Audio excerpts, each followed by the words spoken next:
ಅದು ಗಂಡು ಹೆಣ್ಣು ಇಬ್ರು ಸಮಾನ ಅಂತ ಹೇಳ್ತಾರಲ್ಲ, ಈ ಪರಿಸ್ಥಿತಿಲಿ ನನ್ಗದ್ ಸರಿ ಅಂತ ಅನ್ಸಲ್ಲ. ನಿಮ್ ತಂದೆ ತಾಯಿ ನಿನ್ನ ಇಲ್ಲಿವರೆಗೂ ಚೆನ್ನಾಗಿ ಓದಿಸಿ ದೊಡ್ಡೋಳಾಗಿ ಮಾಡಿದ್ದಾರೆ.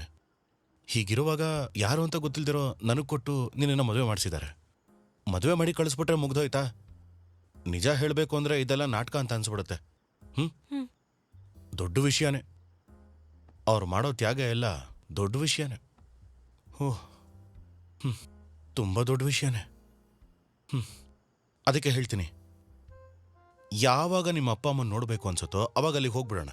ನೀನ್ ಎಷ್ಟು ದಿನ ಬೇಕೋ ಅಷ್ಟು ದಿನ ಅಲ್ಲಿರು. ನನ್ನ ಏನು ಕೇಳಕ್ ಹೋಗ್ಬೇಡ. ಹಾ, ನಾನು ಹೇಳೋದು ಅರ್ಥ ಆಗ್ತಿದೆ ಅಲ್ಲ? ಹಾ ಹಾ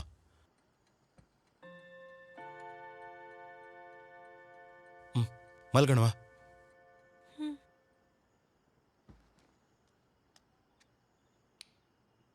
ಶಾಲಿನಿ, ಹಾ,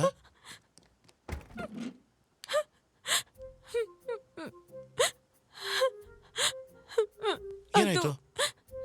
ನಾನು ಈಗ್ಲೇ ಮನೆಗೆ ಹೋಗ್ಬೇಕು. ನನ್ನ ಅಪ್ಪ ಅಮ್ಮನ್ ನೋಡ್ಬೇಕು.